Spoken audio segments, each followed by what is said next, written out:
Bentar. Tadi res mana? Kamu kotok ya? Aduh, nih lo lihat nih, ratingnya jelek di Google. Belum ntar biaya ambulannya juga. Lagi bapak juga udah kesian gua ngelihatnya. Kayak nggak tega gitu, kesakitan mulu. Terus maksud lo apa? Ya kita ikhlasin aja lah ya. Mulut jaga ya, jangan sampai gue tonjok lo. Lah abis gimana bre? Lo emang gak inget selama ini lo diurusin? Kalau diantara gue sama lo yang harusnya berbakti itu lo. Mas jangan mas, bapak juga sakit mulu gara-gara pusing mikirin lu, tahu nggak? Gara-gara pusing mikirin lo. Emang kalau dia lagi sakit selama ini yang dipanggil-panggil siapa? Tahu nggak lo? Minum dulu pak.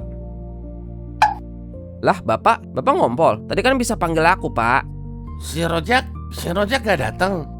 Nggak tahu, udah ngilang orangnya pak. Coba telepon Gi, bilang bapak sakit. Percuma, dia nggak bakal peduli. Biarin aja sih pak, terserah dia udah. Rojak. Kenapa selalu dia sih pak? Aku di sebelah bapak loh. Aku lagi nemenin bapak di sebelah bapak loh. Nggak ada dipanggil-panggil sama bapak. Dia di mana sekarang? Peduli nggak sama bapak? Peduli nggak? Kadang emosi gue suka meluap kalau bapak udah kelihatan banget pilih kasih. Perasaannya yang nemenin dia dari dulu tuh gue dah. Tapi gue udah kayak dianggap ART dia aja. Yang anak mah yang ono doang. Kalau orang bilang kan mau bagaimanapun dia tetap bapak lu. Jujur aja gue gak suka kalimat itu sih bang. Itu seakan gue disiksa aja masih berbakti gitu. Aneh banget kedengerannya. Terus juga bahasa kayak sejelek-jeleknya dia kan tetap aja lu gede dari dia. Gue tetap milih buat peduli sama dia. Tapi bukan karena dia udah gedein gue bang. Tapi karena gue yakin Allah suruh gue peduli sama dia. Dia gak peduli sama gue juga. Gue gak mau itu bikin gue gak peduli sama dia. Gue bakal gak peduli lagi sama dia kalau Allah udah suruh gue gak peduli lagi sama dia. Keputusannya sudah ada mas, jadinya bapak mau dirojok atau enggak? Masih belum tahu sih mbak. Ini sudah harus ada keputusan nih mas, soalnya kuota di sana terbatas juga. Oh gitu. Kalau memang batal dirojok, mas tolong tanda tangan surat penolakan ini ya. Gak apa-apa bre, kita ikhlasin ya. Ya udahlah mbak, emang saudara saya ini pengen lihat bapak saya mati di sini. Diam aja loh. Tangan gue tiba-tiba berasa kayak lagi jadi batu anjir. Keras banget, susah rasanya gue gerakin. Hati gue ngomong, ini salah ini. Tapi gue bisa apa lagi juga? Masa sih stop di sini? Masa Allah mau gue nyerah sih? Mbak, saya minta waktu dulu 1 jam aja. Bentar ya mbak, itu kalau dia mau tanda tangan jangan dikasih. Lalu mau kemana bre? Di hidup gue cuma 1 orang yang peduli sama gue bang. Emak gue. Tapi dia udah duluan pas gue masih ABG.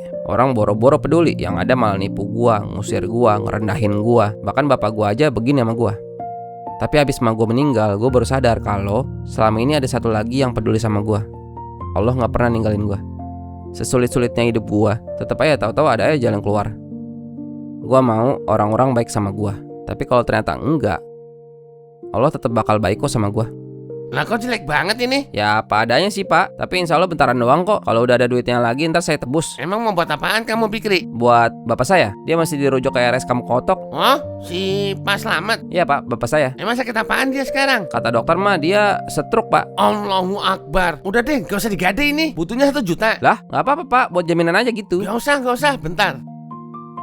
Ini aja kamu pegang 1.500.000. Kalian buat pegangan gitu ya. Lah pak, jangan gitu pak. Gak apa-apa, itu kan Pak Slamet juga teman saya. Maaf cuma bisa segini ya. Ini udah lebih dari cukup pak. Tapi ini bener gak usah ditahani pak. Ya udah bawa aja. Dagang lagi sana cari duit yang banyak. Makasih banyak ya pak. Lu tahu gak bang, kenapa gue maksa banget bawa bapak gue? Kalau lu mikir karena gue mau bapak gue sembuh, itu salah bang. Malah gue tahu kok kemungkinannya tetap kecil juga walaupun bapak kesana. Tapi kalau kata teman gue yang namanya agama, nyelamatin 1 nyawa udah kayak nyelamatin nyawa seluruh umat manusia. Jadi gue yakin teman gue yang namanya agama ini nyuruh gue bawa bapak gue. Bapak gue sembuh, bapak gue lewat, itu urusan Allah. Sedangkan bawa bapak gue kesana, itu urusan gue. Bre, kita bawa bapak sekarang yuk. Lu kemana aja sih? Gue teleponin susah banget. Kenapa? Gue gak nyeselin takdir bang. Bukan gue seneng atau merasa bebas akhirnya bapak udah gak bebanin gue lagi. Tapi karena gue yakin Allah lebih tahu kapan bapak harus diambil. Itu yang bikin gue tenang. Justru gue mungkin bisa gak tenang kalau kemarin gue mutusin gak bawa bapak. Gue pasti gak bakal tenang kalau waktu itu gue tanda tangan surat penolakan itu. Pasti seumur hidup gue bakal nyesel tuh. Gue gak mau perlakuan bapak ke gue jadi dosa dia. Mending jadi pahala buat gue. Perlakuan buruk apapun yang bapak lakuin ke gue, insya Allah bakal gue jadiin contoh untuk gak gue lakuin ke anak-anak gue nanti. Sekarang juga gue udah gak butuh validasi lagi dari bapak tentang gue lebih peduli sama bapak daripada dia. Karena gue udah dapat validasi dari Allah. Allah tahu kok gue udah ngapain aja buat bapak. Tugas bapak udah selesai. Sekarang tinggal tugas gue yang belum.